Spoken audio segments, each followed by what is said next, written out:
When did we start accepting that expensive and excellent were no longer the same thing?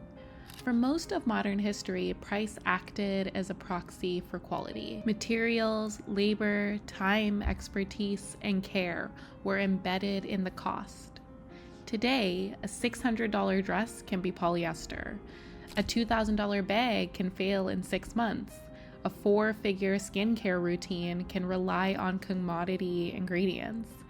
A 5-figure consulting or coaching service can deliver little more than surface-level insight.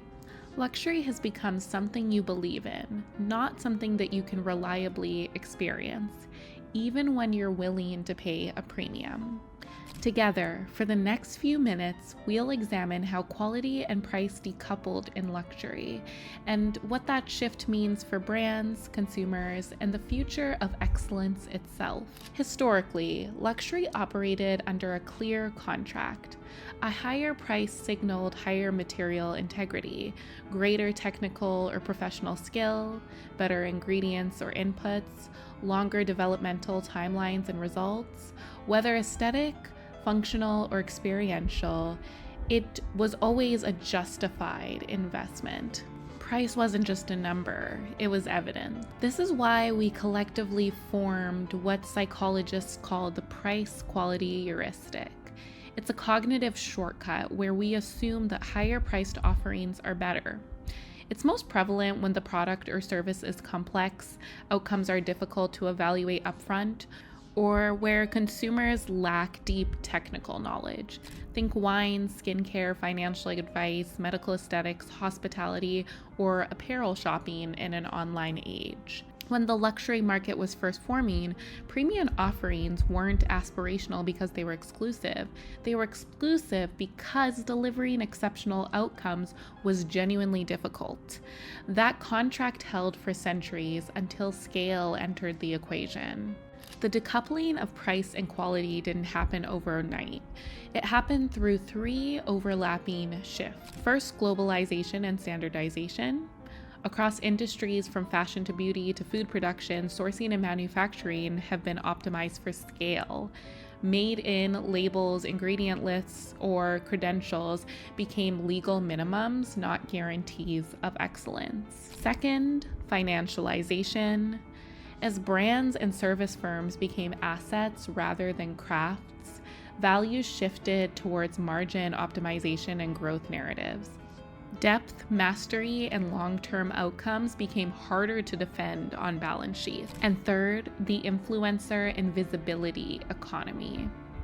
Luxury stopped being validated through longevity, repeat performance, or word-of-mouth expertise. Instead, it became validated through reach, aesthetics, testimonials, and digital presence. A product, service, or experience no longer had to endure, it just had to present well, trend briefly, and signal discernment. At that point, quality stopped being the primary driver of price, and perception took over. This is where we encounter the myth of quality. Across sectors, marketing language has begun to fill the gap left by tangible differentiation. In fashion and beauty, we hear things like high performance polyester, clinical grade formulas, clean, science-backed. In services, we hear things like proprietary frameworks, signature methodologies, transformational outcomes. These terms aren't inherently dishonest, but they are often unregulated, unverifiable, and emotionally persuasive rather than technically precise. In parallel, consumers have been losing experiential literacy. Online platforms have removed our ability to touch things before we buy them, to taste things, to experience the scent, the texture, and there is this entire process of evaluation that we're just not getting anymore. If you can't feel, test, or experience the difference, and the brand tells you it's premium, the story replaces the substance. Price becomes narrative, and quality becomes assumed. Recent controversies across industries illustrate this tension clearly.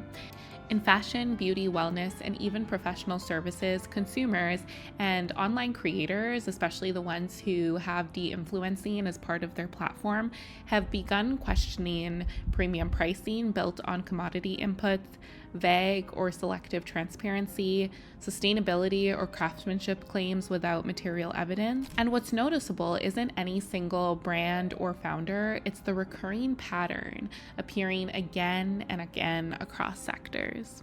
These moments reveal a growing disconnect between what brands say luxury is and what customers increasingly expect it to be. They also surface a deeper anxiety. People sense that the old signals no longer work, but they haven't yet been replaced by newer, more trustworthy ones. At this point, we're left with two competing definitions of luxury. The critic's definition says that luxury exists when price is decoupled from tangible value and relies on branding, scarcity narratives, and social signaling to create psychological desire. This model scales easily, it's profitable, and it dominates much of today's market.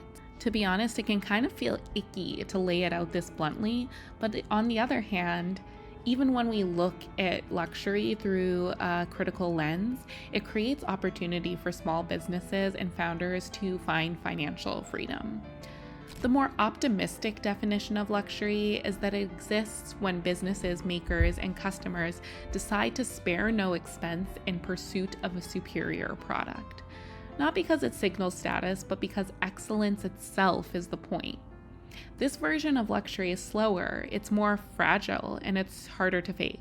But it's also the version that survives scrutiny over time. When we at Atelier Oluwatosin work with luxury brands, we like to be clear-eyed but optimistic, leveraging psychology in order to create the revenue opportunities that businesses need to service their clients with truly luxurious products and services. For brands operating today, the implication of consumer skepticism are clear. You can no longer rely on price only to imply quality.